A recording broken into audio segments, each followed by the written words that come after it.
Hello, hello. Good afternoon, everyone. I hope your day is going wonderful. Hi, Michelle. Hi, Talia. Nice to see you. And Okay, welcome to day two of the listening. Michelle, were you able to make it yesterday? I know you had to drop Yeah, off. I couldn't make it. I went over the notes and the replay. Awesome. Um, yeah. Thanks for Hi, sending it along. Zoe. Am I saying your name right? Zoe? Okay, awesome. Nice to have you here. Welcome to day two of the lead sprint. If you weren't able to make it yesterday, there was a replay available and it was sent out to everyone. So hopefully you've gotten a chance to catch up. Today we are continuing on theme with getting leads, but it's going to be even better. I mean, every day is going to build on the last one. So thank you for spending your afternoon with me. We have 5 wonderful jam-packed days, and our goal stays the same to help you get 100 qualified leads, literally names in your hands this week. And I'm going to show you how you already have people and how to get them out of the woodworks. Yesterday was pretty awesome.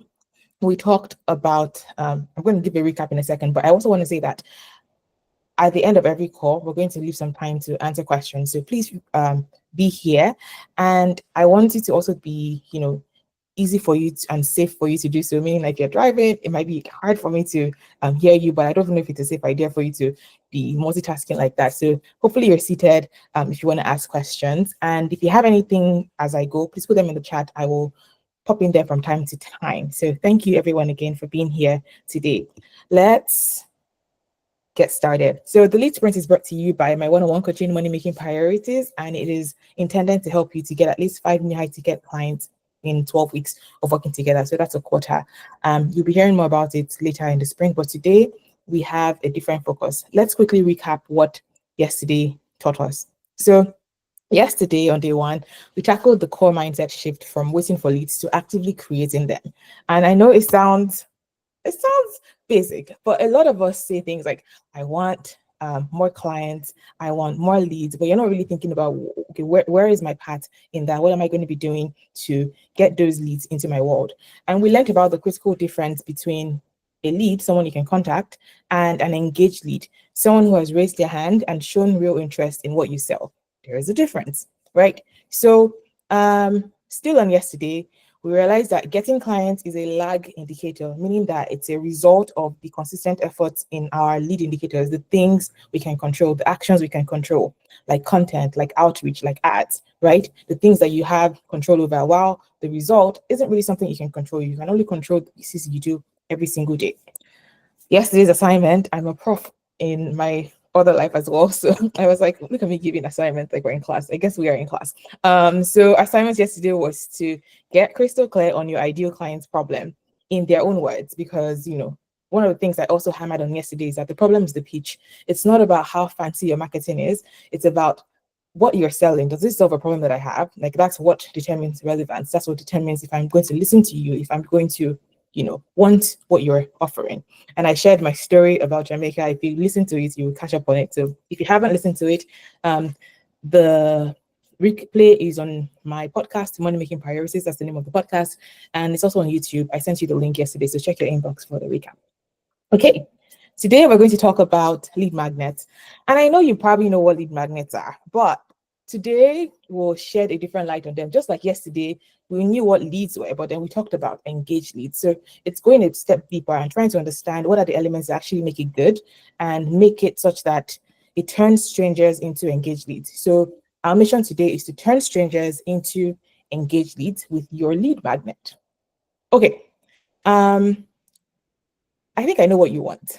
You want a strategy that brings in qualified leads consistently, that doesn't always rely on work just falling into your laps, people just finally remembering you. You also want to be able to turn on the tap of clients, of leads when you need it. You don't want to feel like you have to wait for them to come. You want to be able to say, I want 10 more people and I know what to do. You want to not be at the mercy of economic whims, recession or depression, all of that, or people remembering to refer you. You want that. And your marketing challenge, at least from clients I've had, is that general marketing feels a little weak. You have some elements, you feel like you're doing some lead generation, maybe some email sequences, maybe some newsletters here, but you don't really know where to focus as well. And the true challenge is getting leads beyond referrals. and being able to market to the public. These are things I've heard in coaching calls, but I don't want to assume. So you tell me in the chat, what is your marketing challenge? What is your challenge when it comes to getting clients? And why are you here? You know, I asked a variation of this yesterday, but today's a little bit different. What do you want? Why are you here? What is it? What is the thing that's keeping you stuck right now? So I'm going to pop into the chat to see what you write. These are the things I've heard from people I've spoken to, but you're a different person. Maybe yours is different, maybe it's similar. What is your challenge when it comes to getting clients, and why are you here? Looks like a few people are trying to join. Okay, there we go. All right. Welcome, everyone. Okay, so the question we're asking right now is, what is your marketing challenge? Why are you here? What is it that you want? And Tomide says, feels like I'm throwing spaghetti on the wall. I'm hoping something sticks. It's not consistent. I feel unsure of whether I'm saying or doing the right things. Thank you for sharing. Thank you for sharing. And Lisa says, referrals are good, but the general marketing feels weak. Okay, I see some people still typing, so I'm going to give you a minute. Okay. Welcome, everyone. I'm not sure why it had some people waiting. I thought it was just the AIs that were waiting. So we're just going to admit all the AIs and the people alike. So the question we're asking right now is, what is keeping you stuck? What are you, what's the challenge you're having when it comes to your marketing? And Zoe says, getting the right eyes looking my way, solid on what I'm offering, but my audience is quiet. Okay, thank you for sharing. So we're all around the lines of more eyes, better eyes, people who actually are interested in what I'm offering. So, and I was right that you are experts. Yesterday I said that most of my clients are experts. Like they really get results when they get people working with them. So that's not the problem. It's not about trying to figure out what you're doing. It's more getting people to see them. So today our focus is on helping you turn strangers into engaged leads, which we've defined yesterday as people raising their hands in interest to your offer. And so that sounds exactly like what you all are looking for. And it's built on the foundation that we know that the problem is the pitch. Anything that will turn strangers into leads has to be about solving their problems, because people don't wake up in the morning thinking, I wonder what Zoe's offering today. I wonder what Lisa is offering today. They're thinking, oh, another day of no leads, another day of my kid not sleeping, another day of feeling. What do people do? What do you do? Okay, you guys say, I see, I think I saw an immigration consultant. Another day of living in this country and I want to immigrate. Like, so these are things that people wake up thinking. People are always thinking about how to solve their own problems. So what makes their ears perk up isn't how fancy your marketing is or how strong your sales pitch is. It's how relevant what you're saying is to what they're going through. So it's always going to be about them. And you might know this in theory, but it's worth reminding that their world revolves around them. And so if you want to get their attention, your world needs to revolve around their problems, essentially. Okay, so what is a lead magnet? This is not a trick question, right? What is a lead magnet? If you have one, tell me what a lead magnet is. You know, maybe you've been in the industry for a while, so you kind of know what this is. But tell me, what is a lead magnet? What do you think a lead magnet is? And we will see if we have any definitions close to the one I have here. What is a lead magnet? Anyone? I see that we have a few people here. So you tell me, what is a lead magnet? Are you familiar with that term at all? What is it?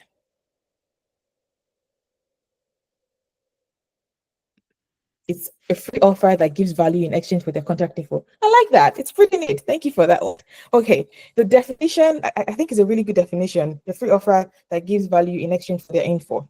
So my favorite definition that I have seen is one that Alex Hormozi gave in his book 100 Million Leads. And I really like it because every word here points to something. It's a complete solution to a narrow problem that once solved reveals another problem that is solved by your core offer. It's a mouthful, but I think it's really good. So let's read it again. A complete solution to a narrow problem that once solved reveals another problem that is solved by your core offer.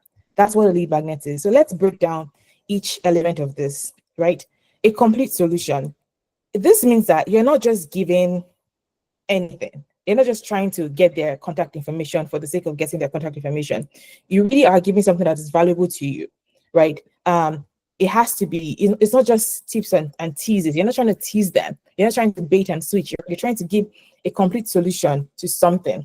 But it's not just a complete solution, it's a complete solution to a narrow problem That means that that problem has to be specific and not your whole service, right? It's not every single thing that you're offering that you are giving for free. And then it reveals another problem. If you've chosen your lead magnet well, it should open the doors to your main offer. It can't be random. An example I like to think about is if you are a sleep coach for babies that trying to sleep train your kids. If you give out free t-shirts, sure, maybe you get their emails, but like it's not relevant to your offer, right? So like it needs to be something that's related to your offer, such that when you solve this problem, it opens the door to your main offer. So it needs to reveal another problem. And ideally, it's something that the next problem that it reveals is something that your core offer solves. So that means that it creates a natural bridge to hiring you, right? So let's look at that definition again. A complete solution to a narrow problem that once solved reveals another problem that is solved by your offer. So a few key principles to think about. And I think Lisa's definition kind of captured this part about it gives value. It needs to be high value. Even free content has a cost. What is the cost? Your audience time. You can't get your time back, right? So a lead magnet must be so valuable that people feel like it was worth their time. It couldn't have been like it was so worth their time that it could have been a paid product. I would say that this week together is intended to do that. It could have been a paid workshop for a week, but here it is being free. It needs to be high value, essentially. And I don't think lead magnets all have to be free, although like there's lead magnets that are a small cost to filter maybe for better leads. But before you add a cost, make sure you're getting substantial volume so that you don't hinder the volume of leads by putting a barrier to entry. Anyways, so a key principle of lead magnets is that it has to be high value. I'm trying my best to talk slow, but I realize I'm still talking fast, so I will slow down a little bit. Okay. The second principle is that it solves a problem immediately. A lead magnet needs to be easy to consume. The lead magnet should be easy for people to consume. It needs to give them a quick win, a fast result, right? For a lot of us being service providers, we are trading on trust, meaning that I have to believe that you're going to deliver this thing, that when I work with you, my back is going to stop hurting, that when I work with you, my kid is going to sleep, that when I work with you, my papers will be approved, that when I work with you, I will get more clients. And so you need to build trust. And for that reason, it helps to get them a taste of the value that you will offer them so that they feel more confident in your brand. They feel more confident in your skill as a service provider. So you should solve a problem immediately. Another principle is that it should create demand. So I kind of gave you the example of the t-shirt. It can't be random. It can't just be to get their contact information. It needs to be something that creates demand, makes them want more from you. So one concept that we will be coming back to later is the problem solution cycle, meaning that if you've chosen your lead magnet properly, it should solve a problem. Like you find a problem, it solves it, but then as soon as that problem is solved, another problem emerges. So I will give an example about dating later, but it's essentially if I want to learn how do I know if a girl is attracted to me or something, right? That's the first step, right, in the dating world. Then once I know that, then I have to wonder, how do I prepare for the first date? So there's other problems that begin to reveal themselves as you go. So essentially, when you create demand, don't think, oh, if I solve this problem, how are they going to hire me? How are they going to want more from me? There's endless problems to solve. So it's your job to just think of a narrow problem within the bigger problem that you solve that can be bait, right? Still in the dating realm, because I guess I love relationships, is if I am really interested in getting married in a year's time, my question might be, where are all the good guys, right? So that itself could be the lead magnet. Where are all the good guys? 100 places to find marriage worthy man or something like that. If I'm a dating coach, that makes sense, because after I find the man, there's so many other things. How do I make him know that I'm trying to be serious? I'm not trying to date forever. How do I not be desperate but be in my feminine energy? All those things. I'm just making things up. So I hope they make sense for the dating world. But essentially, whatever you're creating must create demand so that the next problem is apparent. Okay. Oh, look, I was getting ahead of myself. So almost nobody gets married on the first date, right? I say almost because some people do. I think I got married. I went from hello to I do in a year. So pretty fast, but not as fast as the first date nonetheless. So most clients need time to trust you is what this means. So when you think of yourself as a service provider, someone who's trading on trust, and not just products where they can see and hold it. Your lead magnet is kind of the first date, right? And if you think about first dates, what do we do on first dates? We dress up nice, we get our hair done, we send our outfits to the group chat to make sure that like it looks good. That means that we're trying to put our best foot forward. So your lead magnet really needs to be your best foot forward. It can't just be like, let me just get their email, because that is, yes, you're building trust already from lead magnets. So it can't just be nonsense. But you need to have a core offer, aka the marriage proposal, that's related to what you've chosen as the first date material. I hope I'm not losing you with all the dating analogies, but hopefully it's making it a little bit better. If you're still here, if it's making sense, give me a yes or something in the chat. Okay, I see a thumbs up. So okay, so we're getting it. We're getting it. So ideally, this example was to try to bring home all those key concepts we just went through. The idea that it needs to solve a problem immediately, it needs to be high value, and it needs to create demand. Okay, another thing that you want to understand is that building your authority as a service provider is a mix of being credible and being visible. If you're really good at what you do, but nobody knows, you're not really an authority where that people try to reference.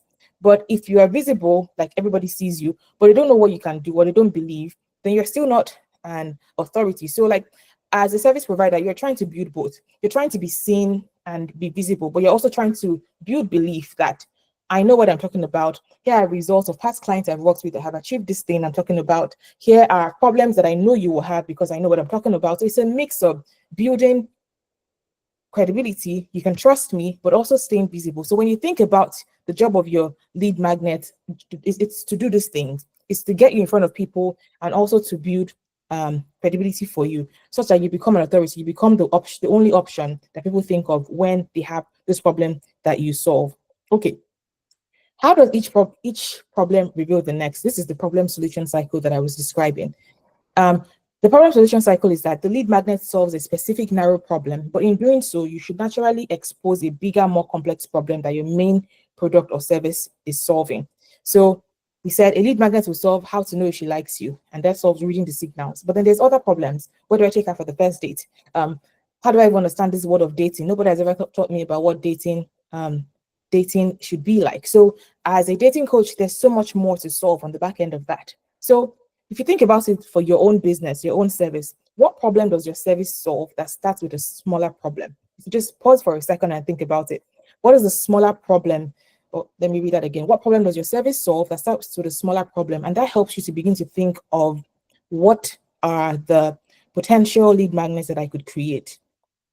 I said this earlier, but it's worth giving a slide of its own. Free has a cost. You know, their time is valuable. So think about whatever I'm creating. Would somebody save it? Would somebody share it? I think sharing is even more of it, like more valuable than saving, because sharing means that I'm staking my reputation on the line. I'm giving this to a friend. I'm posting this in the group chat. I'm sharing it on Threads, whatever app. So would someone share this? Like that's how you know whether this is good, right? So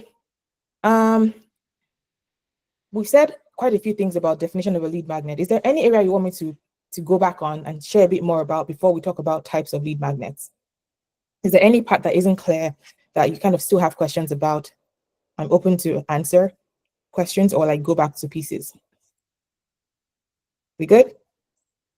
Okay, so let's talk about types of lead magnets then. Okay, so now I know what the lead magnet should do. Maybe I had one in the past, but it hasn't really checked off all these boxes. So maybe now you'll be thinking about how can I improve it? And I'm going to give you some ideas on how to improve it. But if you don't have one, how to create yours as well. There are 3 types of lead magnets. Once again, I've learned this from Alex Hormozi. He's pretty genius, and I love to give my sources credit. Again, it's the prof in me. Don't plagiarize. Give your sources credit. So 3 types of lead magnets. There's the problem revealer, the sampler or trial, and there's the third one that's one step of the process. So each of these we'll go into in a lot more detail now. When you have a problem revealer, it shows people problems they didn't know they had that gets worse over time. And I figured if I'm going to talk to coaches and consultants, let me pick examples that I think you might relate to. I know there are a few career coaches here. So an example of a problem revealer that shows problems they didn't know they had that get worse over time for a career coach could look like the 5 hidden job search mistakes that are costing you offers. This would reveal, you know, flawed strategies of just applying online, things you know that you think are common sense that people are like, oh, I didn't know that existed. So like it would give them a revealer of a problem they have rather. An immigration consultant could have an example like 7 overlooked visa requirements that get your application rejected.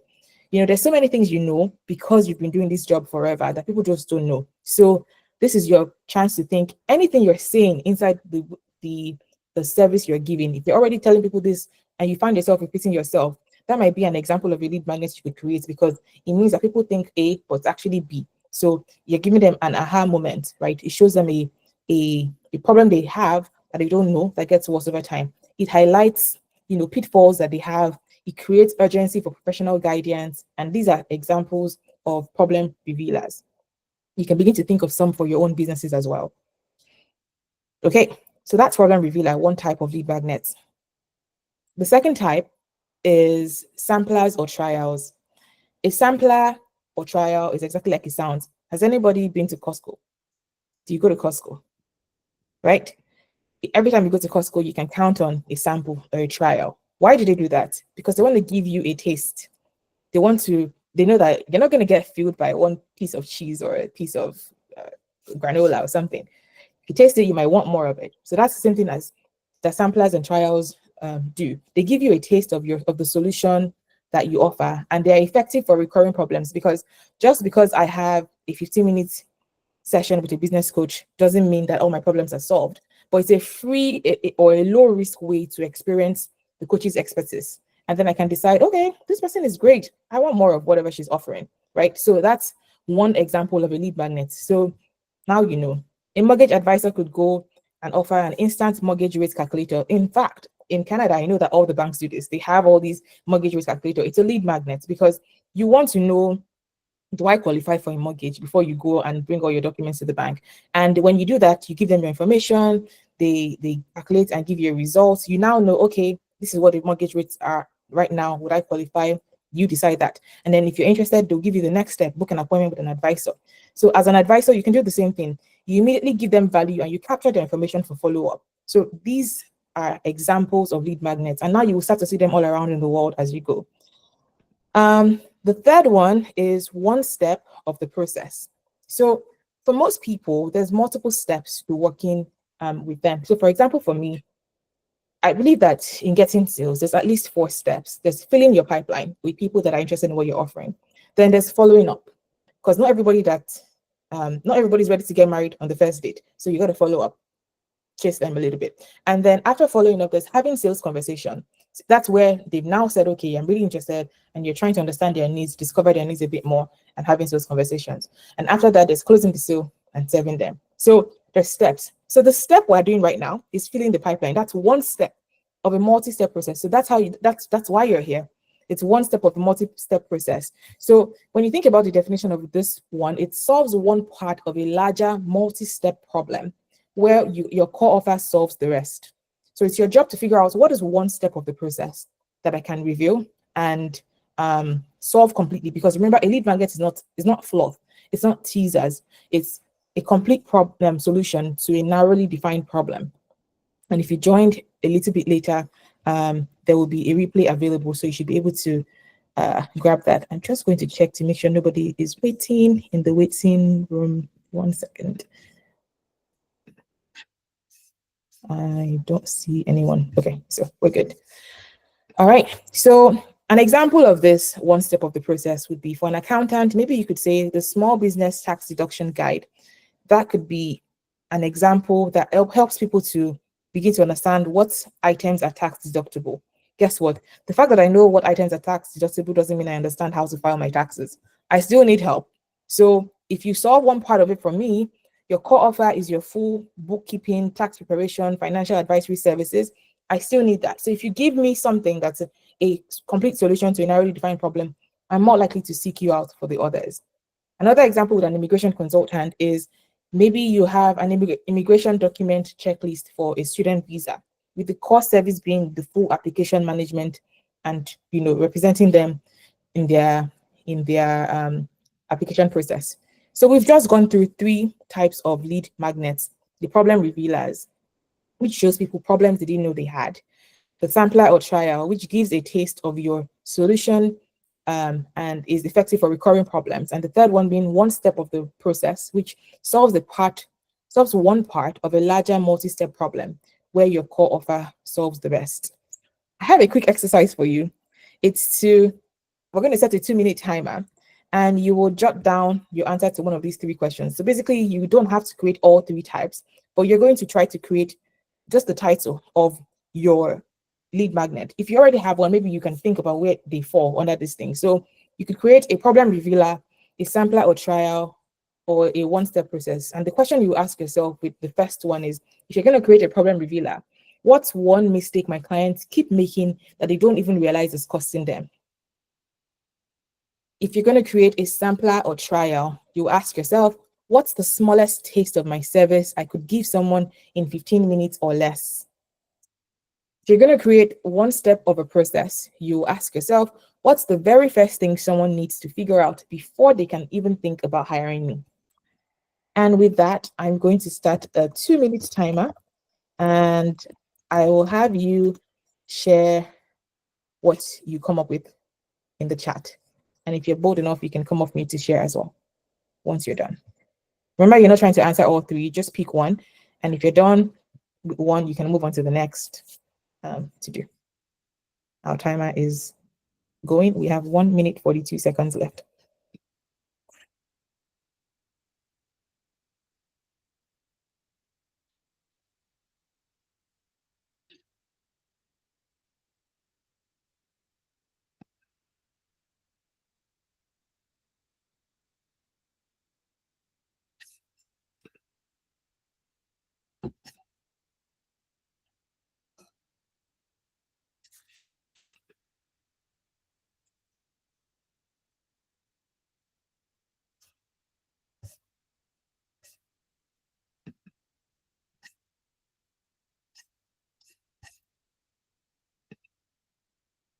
One minute left. 1 minute left. Okay.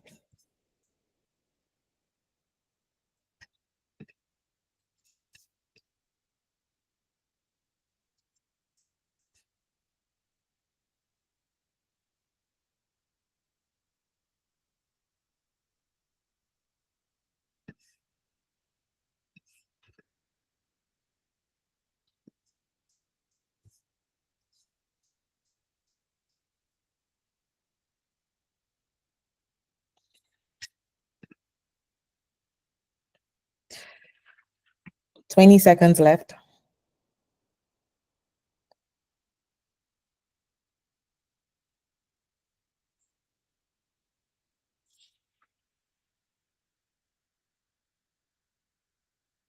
Five seconds. Wow. Okay. Time's up. What do you have? Doesn't have to be perfect. Just share with me in the chat. What do you have? Okay, Talia came up with number 2, a sampler or trial. I can give them a sample of some of the products to encourage them to do bulk buys in the future. Okay, Talia, is this for your customized product? Just as context for which of your services you're thinking. What is your core offer? You can come off mute or if you want. Or type, whatever is perfect. Customized products. Okay. Lisa says you can help with the 5 stages of bouncing back after a layoff. That's a really good one. Yeah, because I remember you said you help people who've just been laid off get jobs. Really, really. Okay, Michelle.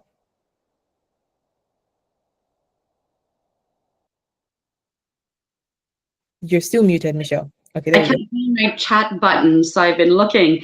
Oh, okay. It's okay. Yeah. So problem revealer for me, I used presence in practice. I'm a coach for trauma recovery. Okay. So like the quality of the practice, they're doing all the things, but they're not present while they're doing the things. Okay. So say it again. What would you call it? Present in practice? Presence, their presence, being embodied, being in the present moment. Okay. But like, if you think about how the person hearing that, can you say it in a way where I would know that I need this if I'm someone who's trying to recover from trauma? Like you want to think from that lens as well, so that when they hear it, they instantly know this is for me. So maybe some extra words to describe why does presence in practice matter? Yeah. So are you doing all of the things without finding any relief? There we go. Yeah, Yeah. like that. And then to call out that problem, because again, it's the problem that attracts you, like that helps you see what it is you're looking for. But I like that. Again, this was a quick one. So there's obviously more. If you spend more time, you can workshop it some more. Thank you for Yeah. sharing, Michelle. Yeah. Super Yeah. appreciate. Amelia, I see your hand up. You can go. Okay, so my business is that I help unfulfilled corporate professionals launch profitable side businesses that give them optionality and freedom. And I'm specific to like physical product-based businesses. And so I was thinking for number three, the first thing that they need to figure out is like what is the problem that they're trying to solve and who are they solving it for? Okay. That's a really great one. Similar feedback to what I gave to Michelle. How do you say that so that someone knows that this is for me if I'm trying to launch a business? And like to what would they Google? Maybe think about it that way. If they Hmm. wanted to figure out what you just said, what to offer, like what would they be Googling? It's important to use their words so that we don't just give them the solution the way we would think about it, but like what would they search for? Because it's about them, remember. So Right. again, this was very quick. It was 2 minutes. So I don't expect it to all be fleshed out, but like that gives you a place to start from. So Mhm. thank you. Thank you everyone for participating in that and for sharing the answers you came up with. Those are good. And I think this will help you when you get your assignment for today. Yes, every day has an assignment. Oh, by the way, the invitation to this meeting came with the workbook. So you can take notes in the workbook, and I think you can have some pointers there as well about all the things we're discussing today. Okay, so we've learned about what a lead magnet is. You've shared the things you came up with, and you now know you're thinking through your own lead magnet, whether you have one already that you're evaluating or you're creating a brand new one from scratch.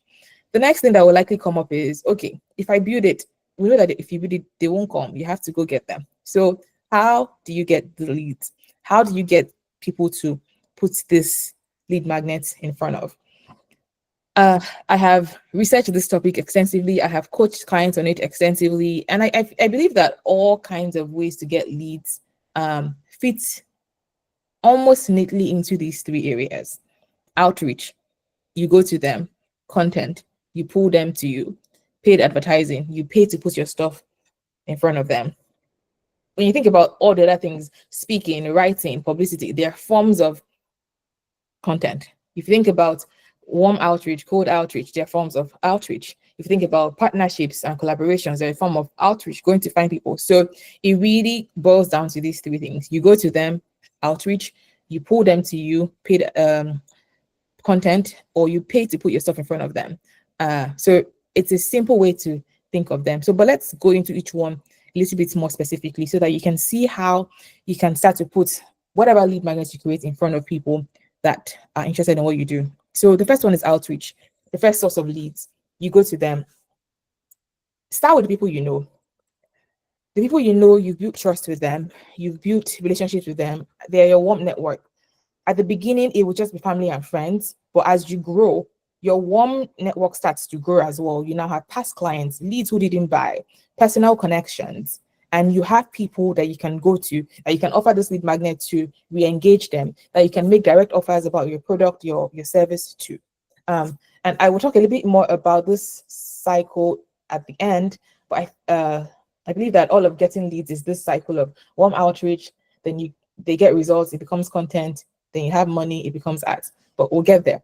Under outreach, we have warm network, which we just described, past clients, leads who didn't buy, personal connections, cold outreach. This looks like looking for people that have the audience you have and trying to get in front of them, looking for partners that serve the same client. Maybe you're a website designer and you're trying to work with a copywriter so that the same person can be served in different ways. Maybe you are a what else? Other example might there be? An immigration consultant, and you are trying to work with who else? The people that are trying to immigrate. Okay, people that send luggage abroad. That's actually a good partnership because if someone is immigrating, they sometimes might need to ship some of their things abroad as well. So you can find affiliate partnerships that you create with them. So cold outreach has to just do with targeted emails and DMs with a specific value, just trying to find ways to collaborate together. LinkedIn, Instagram, all these platforms. you don't have to wait for people to connect with you. You can go connect with people that are your ideal audience. You can go follow them. It's not desperation. It's you reaching out. You don't even have to say much in the beginning of just be in their world. When you follow someone, they get notified. They come to your profile. If your profile is well optimized with what you do, with your lead magnet there, if they have that problem, if it's relevant to them, nobody needs to tell them. They simply take the next step. So, and if you create content over time, they are all the more incentivized to take the next step. Networking is a big one. I consider it a form of outreach as well, because it means you have to go to places to build relationships with people that might either need you or know people that need you. When you think about networking, it's not just about them, it's about who they know as well. And that leads me to tell you about one of my clients who was able to sign a 16,800 USD deal by following up with people that she met while networking. She came to me having done a lot of cold outreach and was doing more of it. She was sending hundreds of messages daily. She was really, really diligent in like doing this, and she was getting some responses with some projects around 250, around 500 to run Facebook ads for them, to be their online business manager. She had two core offers. But when we started to work together, she started to realize that her networking, going to networking events was actually a bit, it allowed her to express herself naturally. She was a natural like talker, and it felt much more comfortable. But then she was doing this extra thing on top of it, where in addition to networking, she would book a follow-up call, because when you're doing all these events, there's so many people that you might not have as deep conversations as you'd like to have. And so she would book a follow-up call with people and get to know them, what they're offering. They'll get to know what she's offering. And the question wasn't always, do you want to hire me? It was more, do you know anyone who could use this service, who could use an online business manager? And that led to introductions to multiple people. One of them was this 6-month contract of coming to organize them as a business, helping them hire assistants, helping them hire designers. It was an interior designer that hired her, and the person was really good at their service, but just not good at all the admin stuff. And so they had her come in to just kind of like put things in order, which very much aligned with her skills. So what we did was look at what she was doing, where she was already getting some results in the past. Networking was that we allowed her to leverage the skills she had to double down on it, to increase the networking events she was going to. She set up coffee chats with people she'd met. She used those conversations to understand their business challenges as well as who else they might know. And that's how she began to stimulate referrals. Yesterday, I said that you can't wait for, I need clients. You need to figure out, what can I do to get clients? And this is one of the ways that can look like going out to get them to come to you, because they won't come to you if you just sit at home. Okay, so that's the first thing, outreach. The second source is content. You pull them to you. With all service providers, case studies are gold. If you have people that you've worked with, any results you've had, case studies really, really do matter. So share them generously, from insights from your calls to big results they had to small progress essentially that they've experienced. Share it, right? But then it's not just case studies that go on social media. It's also problem solving posts, because your clients have endless problems. You can think of your content as individual pieces of lead magnets even. So every piece of content can solve a problem for your client. Every piece of content can have a call to action. One of my coaches, Dale Sharon, has this method she calls the SELL method, which is essentially say the client's quote, explain the solution, list and address objections, and then leave with a call to action. And she says every single post should kind of do that to help them see that you understand them. That's where you describe the problem they're experiencing, explain how you will solve that problem because you are the expert, list and address objections because you know that people are going to come up with okay, but, and then you insert that there. And then you leave with a call to action that invites them to take the next step. Book a sales call with me. Download my how to XYZ guide. So think about it that way. Your lead magnet is also a piece of content. It's essentially a way to show that you know what you're talking about. But content is not just about short form content. It's also long form, blogs, podcasts, YouTube. They're great for authority building because eventually they start to stack up. And when people start to search for their problems, they find these things. So that allows you to, after a while, be able to have passive marketing because it's building up for you. So when you're thinking of how to create content, don't just think about short form, think about longer pieces of content as well and extending the shelf life of whatever you're creating.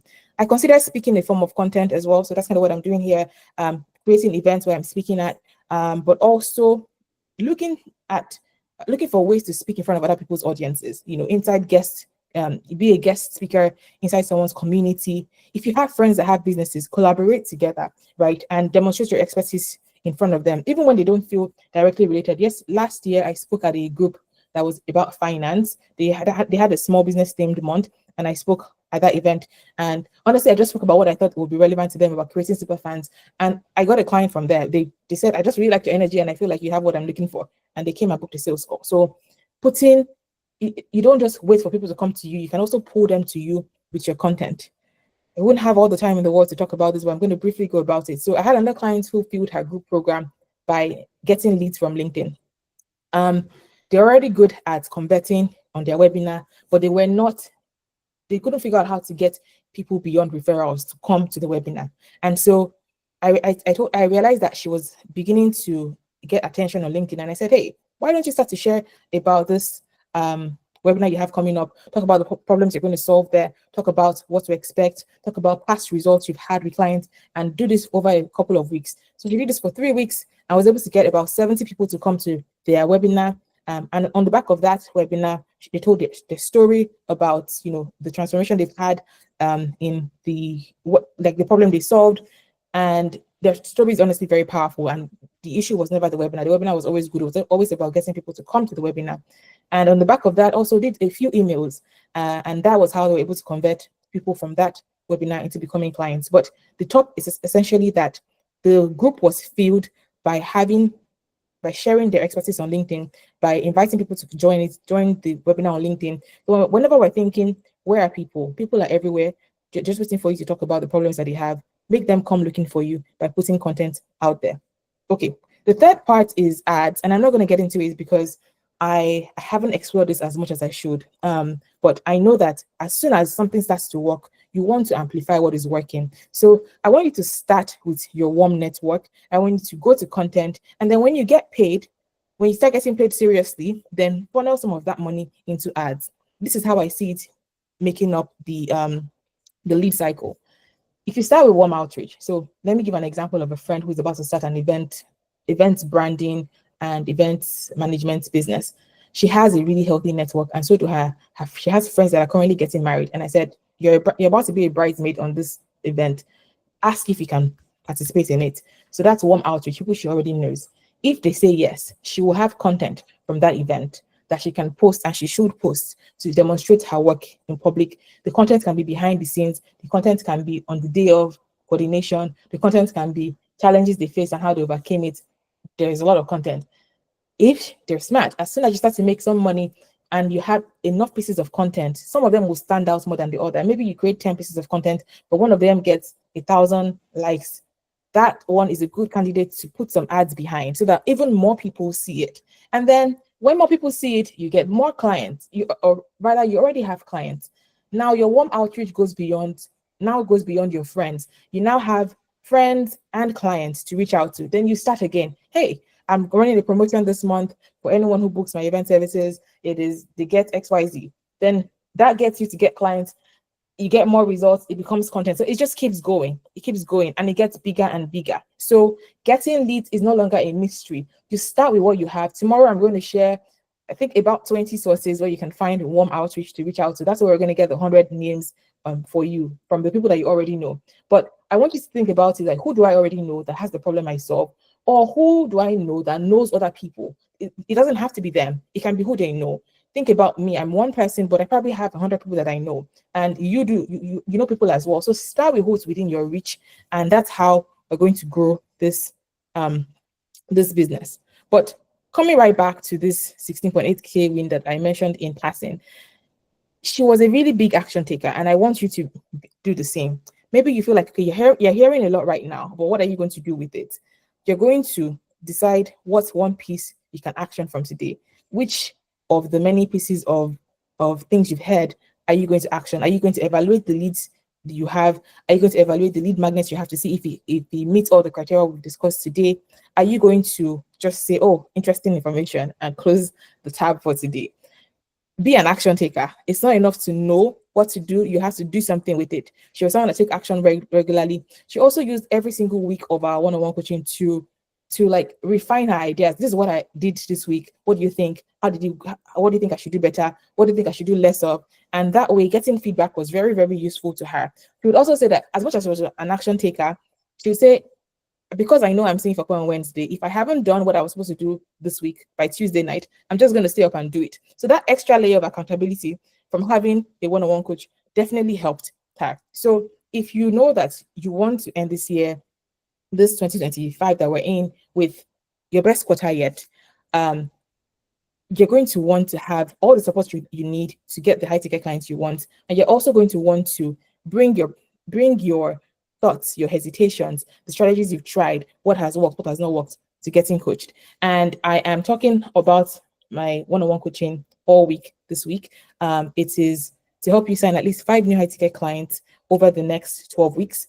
Day 5, I'm going to share a bit more about it. But in the meantime, I just wanted to also add that one thing that I'm offering this September is to help you to figure out how to get clients to say yes now, how to help them to realize that, yes, they need your help, but they also need it now, so that they don't just keep saying, I'll do this later. It's not urgent right now. So that's going to be the Q4 Money Now session. It's going to be a 90-minute session to help you understand where to add urgency, where to add scarcity, and where to add more relevance, so that the problem that you solve is a problem that people want to solve right now. And it is a bonus for anybody that signs up with me for one-on-one coaching this month. In addition to that, for anyone who joins in September and pays in full, there's going to be a 30-day bonus. It's going to be called the 30-day offer challenge. Most of you already have things that are working for you. You've already gotten clients before, but you need to do more of those things. So that's the 30-day offer challenge is going to get you to create offers every single day. It's going to be low lift because it will likely be delivered via a private podcast. So you will have me in your ears every day, helping you see how to make more offers, where to make offers that day. And it's going to be as simple as getting more of the right people to see your stuff. You already said that you know you have good offers. You just need the right people to see it. So that's the thing we're going to be working on in my one-on-one coaching this month. So if you are interested in working with me, if we start working together next week, we'll be done by the end of the year, December 15th. I timed it very nicely so that we'll get the 2 weeks at the end of the year off. So if you're interested in any shape or form, book a sales call with me at fopsy.ca/call. That's fopsy.ca/call. Okay, your assignment for today is to create and ship your lead magnet. If you already have a lead magnet, you don't have to start from scratch. Run it through today's checklist of, does it solve a complete narrow problem? Would someone pay for it? Does it create demand for your main offer? Does it naturally reveal the next problem that you solve? That's kind of the checklist you're running through. So you don't have to create something brand new if you already have something. Just think about it through this lens. And if it doesn't pass on one of these items, then enhance it so that it does a better job of doing that. If you don't have one yet, we already spent a few seconds or minutes creating one. So you can build on that in the next few hours. And then you can create a title and plan to ship it this week, right? So you don't have to create from brand new if you already have one. You just have to build on what you have. Now, I want you to remember that if your current lead magnet feels meh to you, if it feels not that great to you, it definitely feels meh to your audience. So it's better to have nothing that damages your reputation or the trust and credibility that you're building. So make it good. Don't make it just a teaser or fluff or to just like get their attention. Like, make it good, right? Most people might not buy from you, but they will be the ones that make your reputation by telling people about the work you do and the quality of it. Also, stop second guessing yourself. The lead magnet that gets you your first high ticket clients will not be your last. So just let it exist first. It doesn't have to be perfect. It just needs to be done. You don't need a bazillion lead magnets, just one that works. And so start with that one today. Tomorrow's preview is that we're going to have 100 actual names that you can reach out to. You're going to realize that you actually do know people, and I will show you places to look for them so that you realize that your warm network is sufficient to build the 100 people that you need this quarter. So that's what we're going to do tomorrow. So here's where we are. Yesterday, we talked about the engaged lead. Today, we talked about lead magnets that attract. Tomorrow, we'll be talking about your leads, your 100 leads in motion. Then day 4 is going to be totally hot seat coaching. And day 5, we'll talk about exactly how to move from leads to clients, because leads are just the first step. What you actually want is clients. We are coming to the end of today. So I have a few questions to ask you before you leave. First is, what specific action will you take before tomorrow's session? I want you to find one thing you're going to commit to doing before tomorrow's session and commit to it in the comments. So write out what you're going to commit to doing before tomorrow's session.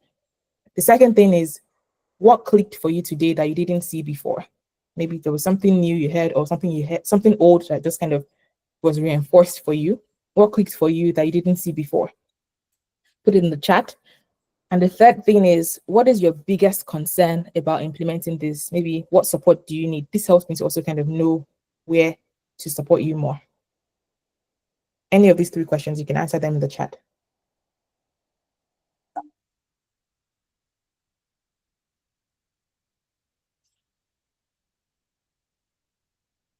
And if you want to come off mute to speak, you're also welcome to do that. You can just raise your hand.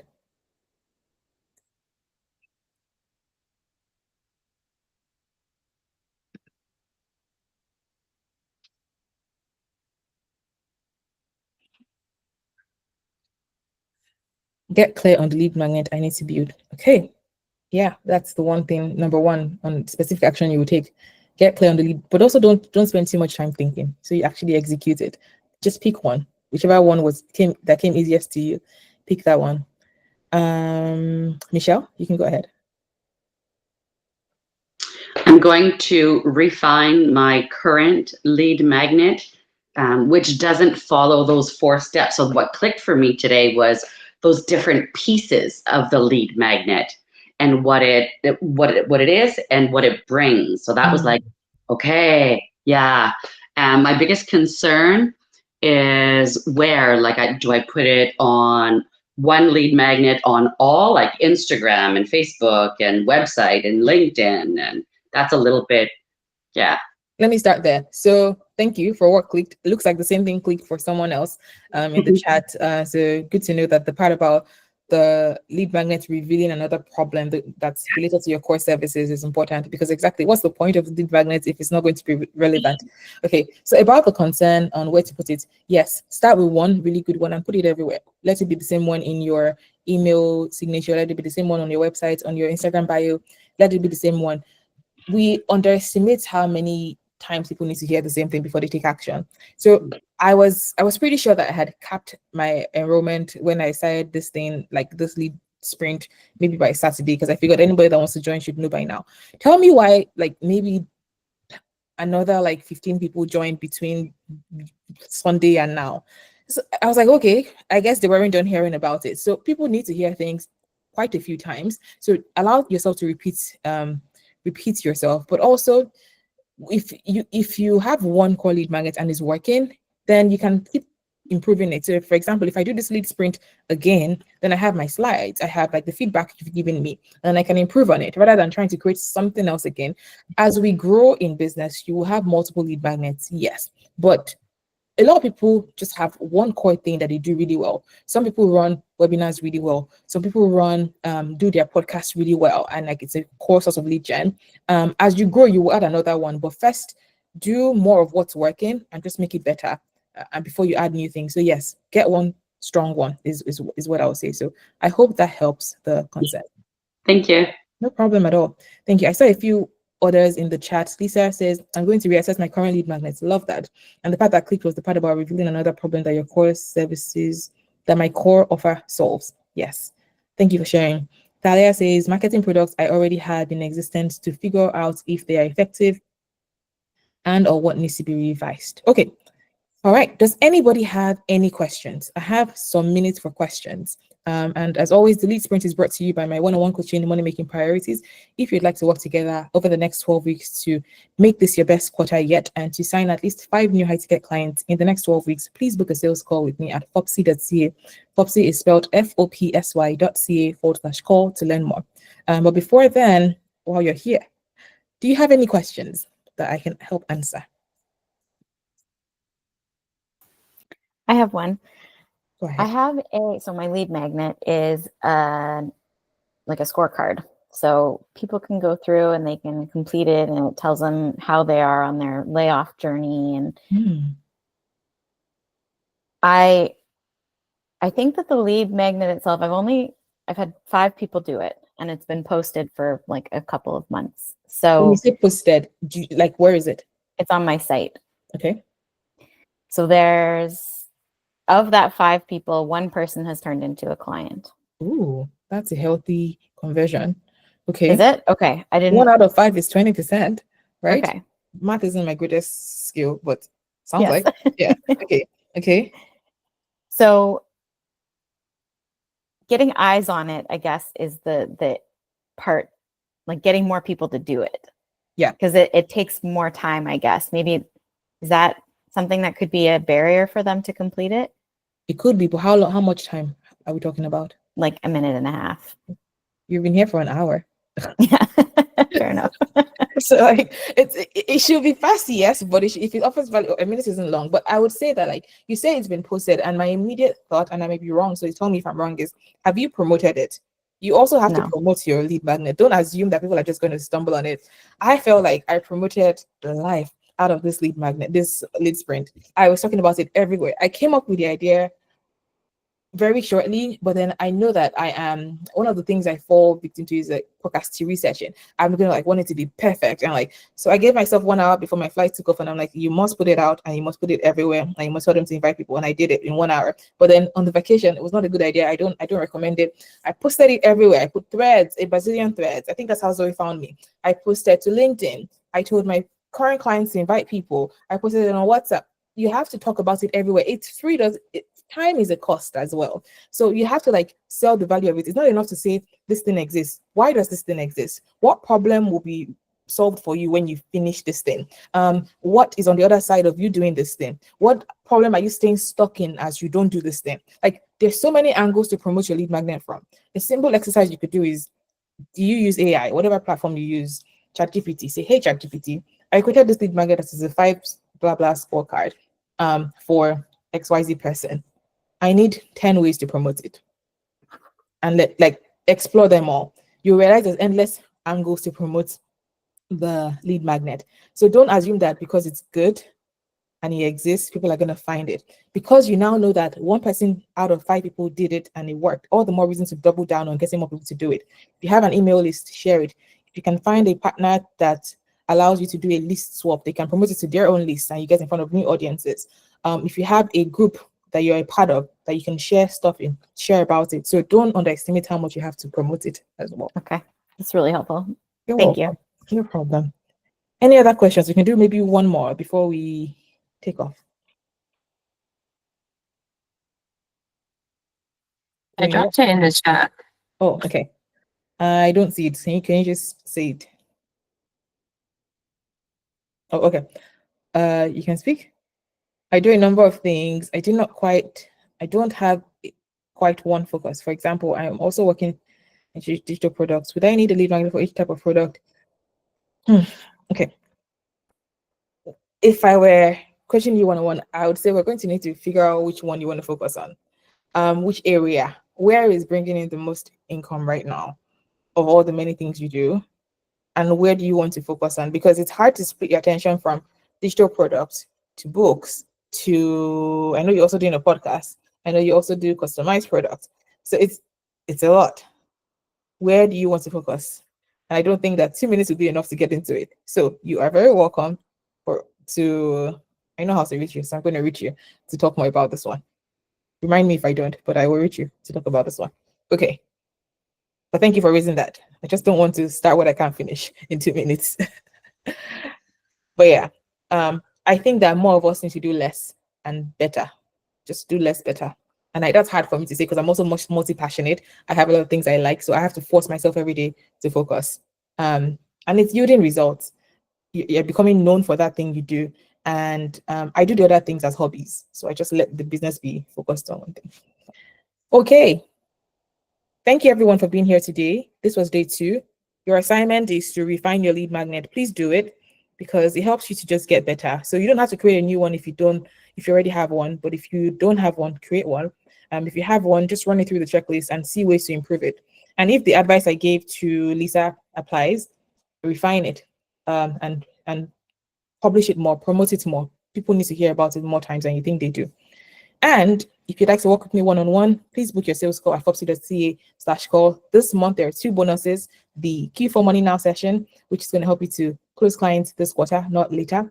And the 30-day offer challenge, which is going to get you to actually get in the habit of promoting your work more.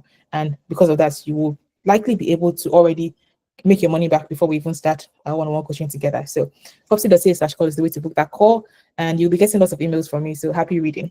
All right, until tomorrow, see you same time at 12 p.m. Bye.